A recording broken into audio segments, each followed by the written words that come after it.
قرآن مجید میں اللہ کریم نے فرمایا وَلَا تَعْتَدُوا، حد سے نہ بڑھو، ان اللہ لا يحب المعتدین، اللہ حد سے بڑھنے والوں کو پسند نہیں کرتا، محبوب نہیں رکھتا۔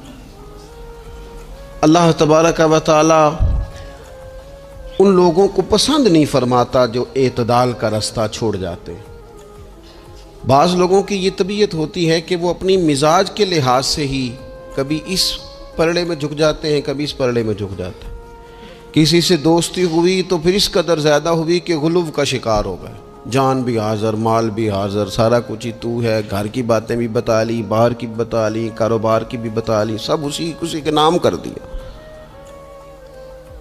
لیکن جب اس شخص کے ساتھ اختلاف ہوا تو پھر دوست تو دور کی بات، اسے انسان ماننے سے بھی معاذ اللہ انکاری ہو گئے۔ تو یہ شدت ہے، یہ تناؤ ہے مزاج کا، اس سے انسان کا اخلاقی حسن ضائع ہوتا ہے، اس سے جو انسان کی انسانی خوبصورتی ہے وہ چلی جاتی ہے۔ وہ کسی نے کہا تھا کہ تعلقات جب حد سے گزر جائیں تو غم ملتے ہیں، اس لیے ہم ہر شخص سے کم ملتے ہیں۔ ہم کوشش کرتے ہیں کہ معتدل رہیں، زیادہ آگے بڑھنا ہی نہ پڑے۔ نبی پاک صلی اللہ تعالیٰ علیہ وآلہ وسلم نے ہمیں معتدل دین دیا ہے، اعتدال والا، درمیانہ، اور فرمایا بہترین رستہ درمیانہ رستہ ہے۔ اور نبی پاک علیہ الصلوۃ والسلام نے فرمایا جو درمیانی چال چلتا ہے وہ کبھی تنگ نہیں ہوتا، جو اعتدال کا رستہ اختیار کرتا ہے تکلیف میں نہیں آتا۔ معتدل چلنے والے لوگ جو ہوتے ہیں ان کا بیلنس ہمیشہ ٹھیک رہتا ہے، ان بیلنس نہیں ہوتے۔ تو معتدل زندگی گزاریں، اعتدال پسند بنیں، چیزوں میں شدت نہ لائیں۔ نبی پاک علیہ الصلوۃ والسلام نے فرمایا دین میں بھی غلو نہ کرو، فرمایا تم سے پہلے لوگ غلو کی وجہ سے ہلاک ہو گئے۔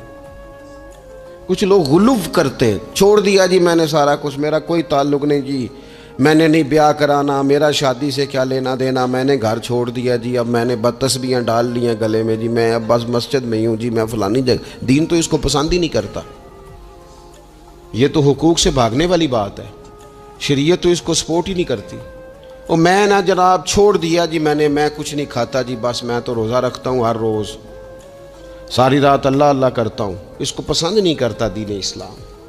آپ کو معتدل رہنے کا کہا گیا ہے۔ وہ جو رہبانیت اختیار کر لی تھی یہودیوں نے، عیسائیوں نے، غاروں میں چلے گئے، نکل گئے جنگلوں میں، تو حضور نے فرمایا میرے دین میں کوئی رہبانیت نہیں ہے۔ دین تو کہتا ہے کہ آپ روٹین کے کام کریں، روٹین کے، اور روٹین کے کام ہی صحیح کر کے کریں، اسی میں آپ کو اللہ کی رضا نصیب ہو جائے گی۔ لیکن حضور نے فرمایا جو محنت کر کے روزی کمانے والا اللہ کا دوست ہے، سچا تاجر جو ہوگا اسے اللہ قیامت کے دن نبیوں کے ساتھ جگہ عطا فرمائے گا۔ تو نبی پاک علیہ الصلوۃ والسلام نے تو سپورٹ کر دی، فرمایا جو تو کام کر رہا ہے یہی کرتے کرتے تجھے اللہ کا قرب نصیب ہو جائے، اسی کو صحیح کر کے کر۔ یہ جو غلو ہے، یہ جو شدت پسندی ہے، اس سے منع کیا۔ نبی پاک علیہ الصلوۃ والسلام کے گھر میں 3 صحابہ کرام علیہم رضوان تشریف لے گئے۔ انہوں نے جا کے نبی پاک علیہ الصلوۃ والسلام کی عبادت کا حال پوچھا۔ چند صحابہ گئے تو ازواج مطہرات نے ارشاد فرمایا کہ محبوب گھر تشریف لاتے ہیں، کچھ وقت آرام کرتے ہیں، کچھ وقت ہمیں دیتے ہیں، کچھ وقت عبادت میں گزارتے ہیں۔ اب وہ تو گئے تھے جا کے یہ معلومات کریں گے کہ سرور کائنات تو ساری رات اپنے رب کو یاد کرتے۔ ہمارے ہاں بھی لوگ پیری مریدی کے سلسلے میں جب کہیں جاتے ہیں تو ان کا خیال ہوتا ہے کہ جو پیر صاحب ہوتے ہیں نا جی، نہ وہ روٹی کھائیں، نہ ان کے ہاتھ میں موبائل نظر آئے، نہ وہ ہنسیں، نہ انہوں نے اچھے کپڑے پہنے ہوئے ہوں، بالکل ایک فقیر آدمی۔ اور جب بھی ہم جائیں نا وہ تھوڑی، اور لوگ کرتے بھی ہیں یہ کام اللہ ماشاء اللہ، لوگوں کو دکھانے کے لیے وقتی طور پر بعض جگہوں پہ یہ سلسلہ ہوتا بھی ہے، لیکن یہ وہ نارمل زندگی نہیں جو ہمیں رسول پاک نے سکھائی ہے، یہ وہ دین نہیں کہ آپ بالکل کٹ گئے اور آپ حیرت انگیز بات کر رہے ہیں اور آپ جناب بالکل دنیا کا آپ سے کوئی تعلق ہی نہیں ہے۔ یہ تو رہبانیت ہے اور اسلام اس کو قبول نہیں کرتا۔ وہ صحابہ کرام علیہم رضوان نے نبی پاک علیہ السلام کے احوال شریفہ سنے تو وہ کہنے لگے کہ نبی پاک کے صدقے تو اللہ اگلے پچھلوں کو معاف کرے گا، حضور تو محبوب ہیں۔ یہ سن کے اب انہوں نے اپنے دل میں جو ارادہ کیا، کہنے لگے محبوب تو وراء الورا ہیں، لیکن ہم چونکہ گناہگار لوگ ہیں، عام آدمی ہیں، ہم اس طرح کریں گے کہ ہم ساری رات اللہ کی عبادت کریں گے. حضور تو محبوب ہے نا, چلو کچھ دیر آرام بھی کرتے ہیں, ہم ساری رات عبادت کریں گے. ایک نے کہا کہ بھائی میں تو ہر روز روزہ رکھا کروں گا نفلی. تیسرے نے کہا میں شادی نہیں کروں گا, میں ایسے ہی وقت گزاروں گا, تجرد کی زندگی گزاروں گا. رسول پاک علیہ السلام کو جب اس بات کی خبر پہنچی تو پتہ حضور نے تبصرہ کیا قربان جائیں. کیا انداز ہے گفتگو کا. محبوب فرمانے لگے یہ میں نے کیا سنا ہے کہ میں شادی نہیں کروں گا اور میں ہر روز روزہ رکھوں گا اور میں ساری رات ہی نفل پڑھوں گا, آرام ہی نہیں کروں گا. محبوب فرمانے لگے میں تم سب سے زیادہ اللہ کو جانتا ہوں اور میں تم سب سے زیادہ رب سے ڈرتا ہوں. حضور فرمانے لگے میں نے تو شادیاں بھی کی ہیں, میرے تو بچے بھی ہیں. حضور فرمانے لگے میں تو روزہ بھی رکھتا ہوں اور میں تو نفلی روزے چھوڑتا بھی ہوں. محبوب کریم علیہ السلام فرمانے لگے میں تو رات کو عبادت بھی کرتا ہوں اور آرام بھی کرتا ہوں. اللہ کے رسول صلی اللہ تعالیٰ علیہ وسلم ارشاد فرماتے فرماتے بات کہاں تک لے گئے. حضور فرمانے لگے اپنے یہ سارے طریقے, اپنی یہ سنت حضور بیان کر کے کہنے لگے سن لو بھائی, جس نے میری سنت سے منہ موڑا اس کا مجھ سے تعلق ہی کوئی نہیں. میرے طریقے پہ چلو, جو میں تمہارے لیے اسوہ چھوڑ کے جا رہا ہوں اس اسوے کو اپناؤ, اس طریقہ مبارکہ پر عمل کرو, اعتدال نہ چھوڑے کبھی بھی. غیر معتدل ہو جاتے ہیں لوگ. میں نے دیکھا ہے کہ وہ جب بندہ غیر معتدل ہو جاتا ہے تو چیزوں کا حسن ختم ہوتا ہے, اس کا وقار اٹھ جاتا ہے, اس میں تازگی نہیں رہتی, اس کے اندر وہ کیفیت نہیں رہتی. یہ دین کی بات ہے نا, تبلیغ ہے, یہ بھی حد سے زیادہ نہیں کرنی چاہیے. حضرت عبداللہ ابن مسعود رضی اللہ تعالیٰ عنہ سے لوگوں نے کہا تھا ہمارا دل کرتا ہے آپ روز واز کریں, روز تقریر کریں, ہم روز سنیں. تو آپ فرمانے لگے نہیں, ہفتے میں 3 دن بات کروں گا. اتنی بات کریں گے جو معتدل رہے, جو حد سے زیادہ نہ بڑھے. وہ ہمارے ہاں رواج ہے نا 2.5 گھنٹے کی تقریر کا, 3 گھنٹے کی تقریر کا, 4 گھنٹے کی تقریر کا. تو ہم سے لوگ کئی دفعہ کہتے ہیں اسی تے جے گل سمجھن لگے تو تسی ختم کر دیتی. تو میں نے کہا آپ شروع لیٹ ہوئے ہیں نا, ہم اللہ کے فضل سے پہلی بات سے شروع ہو گئے تھے. ہم نے وہ آدھا گھنٹہ تمہید پہ نہیں نہ لگایا. تجاوز نہ کریں چیزوں سے, اعتدال میں رہیں. دیکھیے اسلام ہمیں یہ کہتا ہے کہ تم کھانا کھاؤ, کلو وشربو, کھاؤ بھی پیو بھی, تمام جائز چیزیں کھانے کی اجازت ہے. لیکن نبی پاک علیہ السلام نے فرمایا کمر سیدھی رکھنے کے لیے کھاؤ, اور جب تمہارا بڑا جی چاہے نا پیٹ بھر کے کھانے کو تو کریم فرمانے لگے پھر بھی 3 حصے کرو کھانے کے. ایک حصے میں ہوا ہو, ایک میں پانی ہو اور ایک میں خوراک ہو. پھر بھی پیٹ بھر کے نہ کھاؤ. بلکہ اللہ کے رسول صلی اللہ تعالیٰ علیہ وسلم فرمانے لگے کسی نے اتنا برا برتن بھرا ہی نہیں جتنا کسی نے اپنے پیٹ کو بھرا. سب سے برا برتن تم نے بھرا. زیادہ کھائیں گے خواہشات زیادہ پیدا ہوں گی, زیادہ کھائیں گے نیند زیادہ آئے گی, زیادہ کھائیں گے غفلت زیادہ طاری ہوگی. لیکن کچھ لوگوں کا مقصد زندگی کھانا ہے. صبح کی پلاننگ الگ ہے, دوپہر کی الگ ہے, شام کی الگ ہے. آپ حیران رہیں گے کہ آپ اس ملک میں رہتے ہیں جس میں سب سے بہترین بزنس ہوٹل چلانے کا بزنس ہے. کھانے پینے کا کام کرو, یہ بھی بنا لو, یہ بھی بنا لو, اچھا بھلا کھا پی کے اس کے بعد فاسٹ فوڈ کا آرڈر دے دیا جاتا ہے. اور کھانے کے بعد کتنی ساری چیزیں. اب تو یہ میں کچھ عرصے سے دیکھ رہا ہوں, اچھا بھلا کھانا کھاتے ہیں, اس کے بعد چائے کے ساتھ بسکٹ آ جاتے ہیں. میرا ایک غریب گھر سے تعلق ہے. ہم تو اس وقت چائے کے ساتھ بسکٹ کھاتے تھے, رس کھاتے تھے جب روٹی کوئی نہیں ہوتی تھی, یا روٹی کھانے کا پروگرام نہیں ہوتا تھا, کوئی پرہیز چلتی تھی. لیکن اب وہ لوازمات چائے کے ساتھ. اب تو لوگ چائے کا, اب جی آپ کا کھانا نہیں پکانا, چائے پکانی ہے تو چلو ٹھیک ہے چائے پک گئی. اب وہ چائے پک رہی ہے, اس کے ساتھ جناب بھنا ہوا گوشت پڑا ہے, اس کے ساتھ پیزا آ گیا ہے, اس کے ساتھ فلانی چیز آ گئی. یہ کیا ہے جی؟ اچھا پھر وہ خواہش بھی ہوتی ہے بعض میزبانوں کی کہ اب یہ تعریف بھی کریں. وہ سارا کچھ رکھ کے تو ساتھ یہ بھی کہہ رہے ہوتے ہیں تو سن چکے روٹی ڈاک چھڑی سی, لہذا پھر ہم نے نا یہ سارا کچھ کیا ہے. یعنی وہ کہہ رہے ہوتے ہیں کہ مہمان اب یہ کہے کہ او ہو آپ نے تو بڑا تکلف کر دیا ہے, اس کی کیا ضرورت تھی. تو کئی مہمان میری طرح کے بڑے پکے ہوتے ہیں, جو روز کے مہمان ہوتے ہیں نا بڑے پکے ہوتے ہیں, وہ تعریف شریف کوئی نہیں کرتے, وہ صاف ہی بات کرتے ہیں کہ تسی ایک شہر رکھ دیتے اسی بھی چاج نال کھا لیں. اب تو یہ چکھنے چکھانے کا ہی ماحول ہے. کوئی ایک رکھتے یا ہماری مرضی کی رکھتے یا پوچھ لیتے کہ اس ٹائم روٹی کھانی ہے تو چلو ہم کھاتے. یہ لوازمات ہیں، یہ تکلفات ہیں. اس میں گھر والے بھی تکلیف میں، پیسہ بھی بعضوں کا ضائع. آپ کھانے کے لیے زندہ نہ رہیں، زندہ رہنے کے لیے کھانا کھائیں. اپنی طبیعت میں بوجھ نہ بنائیں کسی قسم کا. نبی پاک صلی اللہ تعالیٰ علیہ وسلم نے مومن کی شان پتہ کیا بیان کی؟ فرمایا کافر اور منافق 7 آنتوں سے کھاتا ہے اور مومن 1 سے کھاتا ہے. اتنا فرق ہے کافر منافق کے کھانے میں اور مسلمان کے کھانے میں. 6 گنا کم روٹی کھاتا ہے مسلمان، 6 گنا کم. حضرت عمر فاروق ملک شام میں حضرت ابو عبیدہ بن جراح سے ملنے کے لیے گئے تو کہنے لگے اتنی دور سے آیا ہوں، سپہ سالار روٹی تو کھلا. تو انہوں نے اپنے بیگ سے رات کا خشک ٹکڑا کھانے کا نکالا اور پانی کا پیالہ دے کے کہنے لگے عمر یہ لو کھا لو. تو حضرت فاروق اعظم کہنے لگے یہی وہ مزیدار روٹی تھی جس کے لیے میں تیرے پاس آیا تھا، یہی وہ کھانا تھا، میں تلاش کر رہا تھا کہ یہ تمہیں ملے گا. کدھر گئے وہ لوگ جو رات کے کھانے میں فریج بھی نہیں ہوتی تھی، رات کے کھانے میں تھوڑا پانی ڈال دیا اماں نے، اس کو 3-4 دفعہ ابال لیا. رات کی روٹیوں میں تھوڑا سا پانی اور تھوڑا سا گھی، پورا گھی نہیں، تھوڑا سا پانی اور تھوڑا سا گھی. اور ساتھ دادی نانی یہ بھی کہہ رہی ہے کہ یہ پانی سے ذرا نرم ہو جائے گی روٹی. اور پھر وہ کھانا کھایا جا رہا ہے.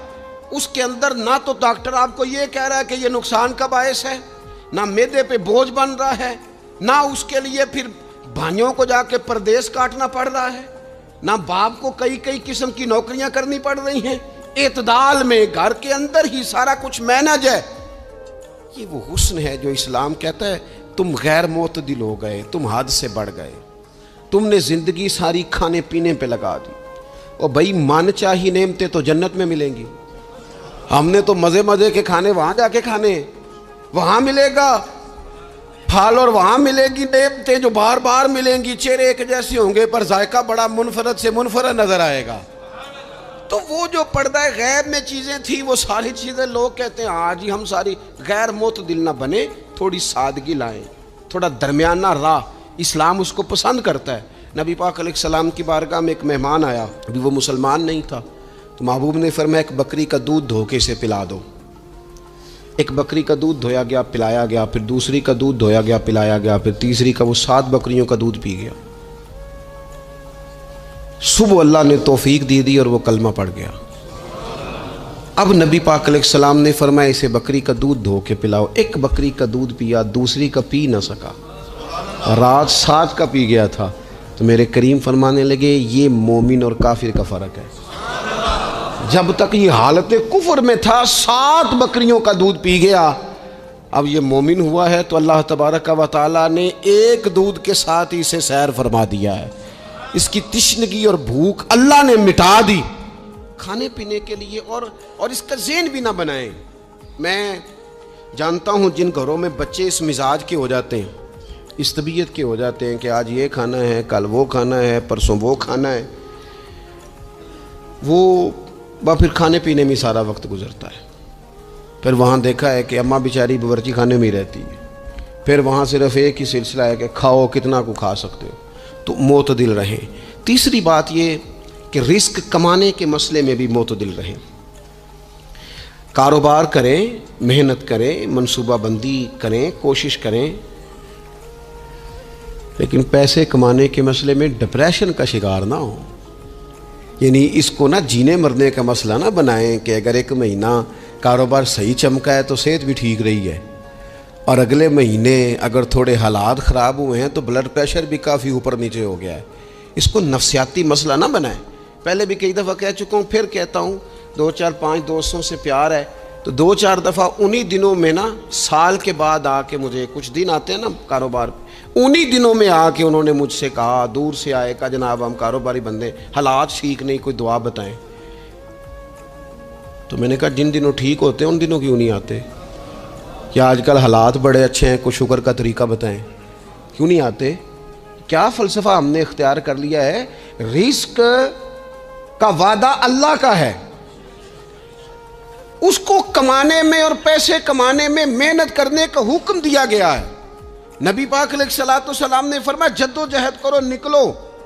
اللہ پہ بھروسہ کر کے نکلو، جس طرح وہ پرندوں کو روزی دیتا تمہیں بھی دے گا، لیکن اس میں نفسیاتی مسئلہ نہ بنایا جائے، نفسیاتی نہ بنایا جائے۔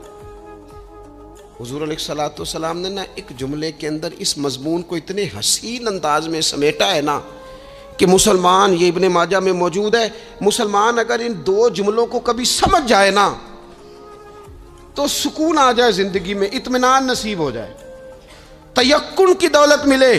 حضور فرمانے لگے رزق کمانے کے معاملے میں معتدل رہنا، کوئی بندہ اتنی دیر تک مرے گا نہیں جب تک اس کے حصے کا رزق اسے مل نہ جائے، اتنی دیر تک بندہ دنیا سے نہیں جائے گا، تیرا حصہ تیرے تک پہنچے گا۔ کبھی بھی بے آبرو ہو کے رزق کمانے کے چکر میں نہ پڑے، کبھی بھی ذہن پہ سوار نہ کر لیں کہ میرا کام نہیں چل رہا، کبھی بھی اس طرح کی طبیعت نہ بنائیں۔ اور میں تھوڑی دیر پہلے عرض کر رہا تھا کہ ایک بزرگ نے نا دو کنجوس لوگوں کو پہلے بلایا، کنجوس آدمی تھے اللہ ماشاء اللہ، تو ان کے سامنے کھانا رکھا، کھانا بڑا بہترین اعلیٰ کوالٹی کا، لیکن ان سے کہا کہ جناب ہم نے نا ایک سبق لینا ہے آپ سے، تو کھانا تو آپ کو ملے گا اور آپ کی مرضی کا پکایا ہے، پر کھانے کا طریقہ ہمارا ہے۔ انہوں نے کیا کیا، یہاں سے رکھ کے نا ان کے ہاتھ باندھ دیے۔ وہ پرانے زمانے میں جو جرہ ہوتے تھے، بازو ٹوٹ جاتا تھا تو باندھ دیتے نا لکڑیاں رکھ کے، تو لکڑیاں رکھ کے نا ہاتھ باندھ دیے تاکہ یہ جوڑ موڑ نہ سکے، تو یہاں سے ہاتھ باندھ دیے کہ روٹی کھاؤ۔ کنجوس بندے تھے۔ اب انہوں نے لقمہ اٹھایا، ہاتھ بندھا ہوا، یہاں سے لے جا کے جب منہ میں پھینکا، وہ کپڑے بھی سارے الجھ گئے، حال بھی خراب ہو گیا، پر کھایا انہوں نے مزہ لے کے پورا۔ وہ بڑی بری حالت ہو گئی، وہ کنجوس تھے دونوں کو دسترخوان پہ روٹی کھائی جا رہی۔ اب ان دونوں کو سمجھانے کے لیے کہا کہ اب ہم تمہیں دو اور لوگوں سے بھی ملواتے ہیں۔ اب دو وہ بندے بلائے جو دل کے سخی تھے، جو رزق کے معاملے میں اس کا زیادہ حریص نہیں تھے، ان کی بھوک جو تھی وہ کہیں دور تک دکھائی نہیں دے رہی تھی۔ انہوں نے کہا جناب ادھر آئیں، آپ دونوں بھی، ان کے بھی ہاتھ باندھ دیے گئے، کہا آپ نے روٹی کھانی ہے، آپ نفیس لوگ ہیں، ناراض نہ ہوئیے گا، سخی بندے ہیں، پر کھانا آپ نے کھانا ہے اور ہماری مجبوری ہے، ہم نے آپ کے ہاتھ باندھ کے روٹی دینی ہے آپ کو۔ وہ دو بندے بھی آمنے سامنے بٹھا دیے گئے، کھانا چن دیا گیا، ہاتھ یہاں سے باندھ دیے گئے، لیکن وہ سخی تھے۔ انہوں نے کہا جناب کوئی مسئلہ نہیں، اللہ تعالیٰ توفیق دے گا۔ انہوں نے کیا کیا، وہ لقمہ لگاتے اور ایک دوسرے کے منہ میں ڈالنا شروع کر دیتے، کھانا بھی کھا لیا، کپڑے بھی بچ گئے، نفاست بھی قائم رہ گئی، اور کسی قسم کی کوئی پریشانی آئی، کام خاصا مشکل ہے کسی کے منہ میں لقمہ دینا، یہ کام بڑا مشکل ہے، یعنی کھانا آ جائے، پک جائے، پاس پہنچ جائے، اور پھر اسے توڑ کے بنا کے اتنی محنت کر کے دے کسی کے منہ میں دینا، لیکن یہ دے کے دیکھو کپڑے بچ جائیں گے انشاءاللہ، نفاست نظر آئے گی، حسن نظر آئے گا، خوبصورتی نظر آئے گی، اس میں لطافت محسوس ہوگی، اس میں لگے گا کہ یہ بندہ ایسا ہے جسے اللہ تعالیٰ نے اپنے فضل سے عطا فرمایا ہے۔ تو غیر معتدل طریقہ بندے کو رسوا کر دیتا ہے، رسوا کر دیتا ہے۔ وہ مال کمانے تو نکلتا ہے لیکن وہ کمزور ہو جاتا ہے، اس کا مزاج اور طرح کا ہو جاتا ہے۔ میں نے دیکھا ہے، وہ جناب ساری دنیا چھٹی پہ ہے لیکن اس نے کہا چلو آج میں دکان کھول لیتا ہوں، گاہک کہیں بھی نہیں آئے گا تو چلو سارے آج مجھے مل جائیں گے۔ ایسا نہیں ہوتا، رزق اللہ نے تقسیم فرمایا ہے، اور جس کا ہے وہ اس تک پہنچ جاتا ہے۔ تو غیر معتدل طریقہ اور رسوائی والا طریقہ کبھی بھی اختیار۔ اسی طرح کا معاملہ سخاوت میں ہے۔ نبی پاک علیہ الصلوۃ والسلام نے فرمایا کہ جب صبح دن چڑھتا ہے تو فرشتے دعا کرتے ہیں، کہتے ہیں یا اللہ سخی کو زیادہ عطا فرما، اسے زیادہ دے۔ حضور فرماتے ہیں جو سخی ہوتا ہے نا، یہ لوگوں کے بھی قریب ہوتا ہے، اللہ تعالیٰ کے بھی قریب ہوتا ہے، اور جنت کے بھی قریب ہوتا ہے۔ اور یہ جو کنجوس ہوتا ہے یہ لوگوں سے بھی دور ہوتا ہے، اللہ تعالیٰ سے بھی دور ہو جاتا ہے، جنت سے بھی دور ہو جاتا ہے۔ سخاوت بڑی اعلیٰ چیز ہے، لیکن اس میں بھی معتدل رہنے کا کہا گیا ہے۔ معتدل، کچھ لوگ ایسے ہیں جو سخی نہیں ہوتے، یہ میں کوشش کروں گا تشریح آپ کے ذہن کے مطابق کر لوں۔ سخی مزاجن سخی، لیکن اگر کبھی چڑ جائے نا، وہ جتنے مرضی پیسے لے لو ان سے، مزاج میں سخاوت نہیں، لیکن اگر طبیعت ہے اس طرح کی کہ اگر ان کا ذہن آ گیا نا، کبھی کہیں کسی نے تعریف کر دی ہے، پوری خوشامد اس نے کر لی ہے، تو پھر تو جناب ساری جیب بھی آپ خالی کرا دے۔ یہ مزاج کی سخاوت نہیں ہے، یہ تو آپ کی طبیعت کا وہ ابال ہے کہ اگر کسی بندے کو پتہ چل گیا ہے کہ کس طرح کر کے آپ قابو آتے ہیں تو پھر وہ روز استعمال کرے گا. اور یہ ہوتا ہے، یہ ماحول ہوتا ہے. میں چونکہ مذہبی ماحول سے تعلق رکھتا ہوں، میں نے خود یہ دیکھا ہے کہ کوئی شخص اگر اس نے زیادہ بڑا منہ کھول کے لوگوں سے مانگنا شروع کر لیا ہے تو پھر تو جناب بڑی بات ہے، مہنگا آدمی. اور اگر کوئی اپنی وفاداری قائم رکھتا ہے، خوشامد نہیں کر سکتا، اس کی طبیعت نہیں ہے کہ وہ 20-50 لوگوں کی خوشامد کرے، 10 کو حاجی صاحب کہے، 20 کو عاشق رسول کہے، اور 30-35 کو کہے جناب بڑی بات ہے، ہم نے تو بڑا دیکھا ہے، آپ تو بڑے بہترین لوگ ہیں. تو پھر جناب وہ اگر یہ کام اسے کرنا آتا ہے تو پھر اس کا مطلب ہے اسے دہاڑی بھی اچھی لگانی آتی، پھر اس کی آواز کا بھی زیادہ سریلا ہونا ضروری نہیں. پھر اللہ تعالیٰ معاف فرمائے، پھر بس ٹھیک ہے، اب میں کیا اس پر تبصرہ کروں. پھر تو ہم دیکھ رہے ہوتے ہیں جس کو وہ عاشق رسول کہہ رہے ہوتے ہیں نا. اور ایسی خطرناک، میرے سامنے ایک نعت خیق صاحب سے کہنے لگا، نعت حضور کی پڑھی جا رہی ہے. کبھی شعراء ایک کام کرتے تھے، وہ کہتے تھے شعر تیری نظر ہے، وہ غزل کا شعر ہے یا کوئی ایسا شعر ہے، لیکن ایک شعر ہے نعت کا، اس میں تو حضور کی تعریف ہے. نبی پاک کی تعریف کا شعر کسی بندے کی نظر کیسے ہو سکتا ہے جب اس میں ذکر ہی رسول پاک کا ہے. تو وہ نعت خان صاحب کہنے لگے، بندہ سامنے بیٹھا ہے، تھوڑا بہت میں بھی اسے جانتا ہی تھا، تو اسے کہنے لگے حاجی صاحب یہ شعر تہاڈی نظر ہے. میں نے آخیا تو مہربانی کر یہ نظر کوئی اور شے کر لیا، یہ تو نعت ہے حضور کی، یہ نبی پاک کے لیے ہی رہنے دے، اس کی نظر تو نے کر دی ہے. تو نالے میں کیا یہ حاجی جنی دیر تک پیچھے بیٹھا سی انہیں دیر تو نظر کیتی نہیں، ان دتھیاں لے کے سامنے آئے تھے تو نظر نیاز شروع کر لی. نہ کریں یہ کام، اس سے کوفت پہ. اور آپ یقین کریں، میں ذمہ داری سے کہتا ہوں، یہ کام کرنے والا بھی تنگ ہوتا ہے، اور جس کے لیے کر رہا ہوتا ہے پتہ اسے بھی سارا ہی ہوتا ہے کہ چکر کیا چل رہا ہے، سب پتہ ہوتا ہے. تو اس تکلف میں جب انسان کام کرتا ہے تو کہاں تک بات جاتی. سخاوت کریں لیکن چڑھ کر کوئی کام نہ کریں.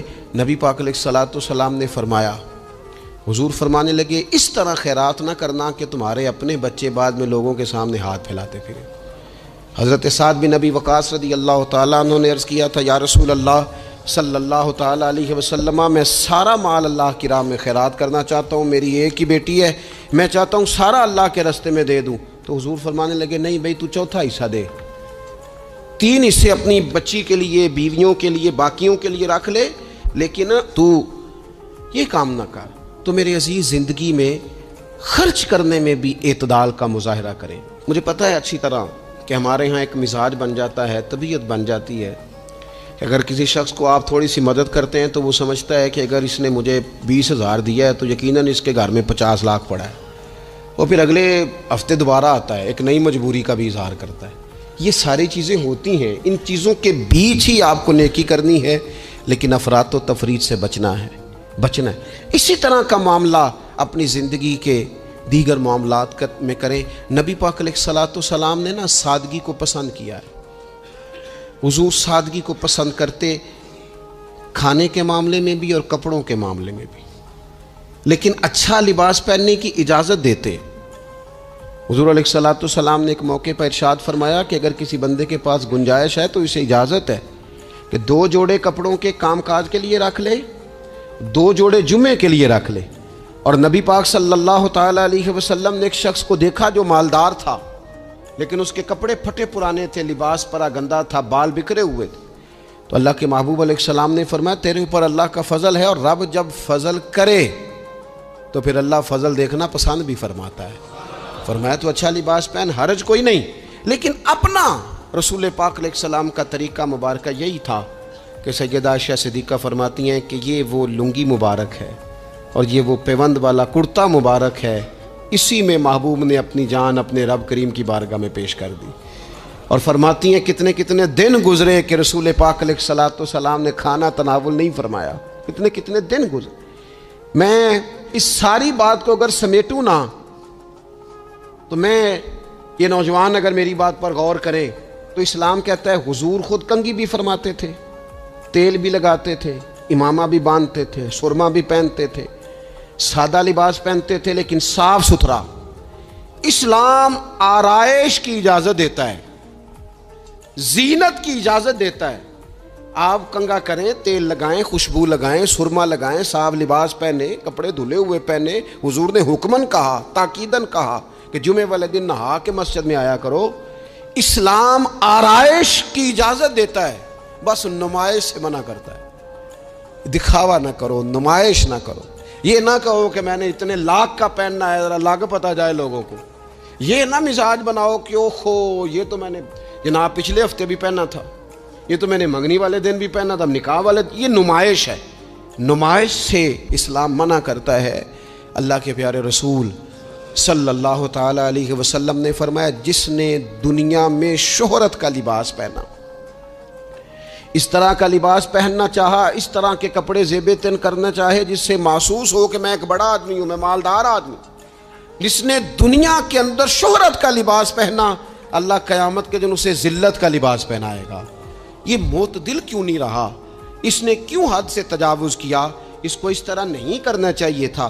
رسول رحمت صلی اللہ تعالی علیہ وآلہ وسلم نے ہمیں جس چیز کی اجازت دی ہے وہ کام ہم کر سکتے ہیں، اور جس سے نبی پاک علیہ الصلوۃ والسلام نے ہمیں روکا ہے اس کام سے ہم نے بچنا ہے. ایک اور بات بھی خاص اور بالخصوص نوجوانوں سے کرنی ہے، وہ خاص جس طرح کھانے پینے میں معتدل رہیں، کمائی کرنے میں معتدل رہیں، خرچ کرنے میں اعتدال کا مظاہرہ کریں، لباس میں اعتدال کا مظاہرہ کریں، اسی طرح نا یہ آرام کرنے میں بھی ذرا معتدل رہیں. بہت زیادہ آرام کرنے لگ گئی ہے نئی نسل. آپ ضرورت سے زیادہ بھی سو لیں تو تھکاوٹ بڑھ جاتی ہے. اگر انسان اتنا ہی آرام کرے نا جتنا اس کی طبیعت کے لیے ضروری ہے تو اس میں طبیعت فریش رہے گی. لیکن اگر آپ کہیں، وہ ایک دوست ہیں ہمارے، تو ان کو جب تک کوئی اٹھائے نہ تو اٹھتے نہیں. تو گھر والوں نے ایک دن ارادہ کیا کہ آج صبح نہیں اٹھانا، دیکھتے ہیں کتنے بجے اٹھتا ہے. ماشاءاللہ شادی شدہ ہیں، بچے ہیں. تو کہنے لگے جی پھر اللہ کے فضل سے میں 2 بجے خود ہی اٹھ گیا تھا. یعنی رات ایک شخص سویا ہے اور اگلے دن 2 بجے سویا. تو اب انہوں نے تو یہ بات محبت میں کی، تو پھر میں نے ان سے یہ پوچھا، میں نے کہا یہ بتائیں کہ آپ چلیں رات آپ سو گئے، سمجھ لیں آپ سو گئے 2 بجے رات کو، 12 گھنٹے کے بعد اگر آپ اٹھے طبیعت کیسی تھی؟ کہنے لگی فریش نہیں تھی. میں نے کہا فریش تبھی ہوتی ہے اگر آپ فجر میں اٹھ کے وضو کر کے نماز پڑھتے. فریش یہ تبھی ہوتی ہے اگر آپ سحری آپ اپنی روٹین کے مطابق اٹھتے اور اپنی ڈیوٹی پہ جاتے، واپس آتے اور تھک کے سوتے.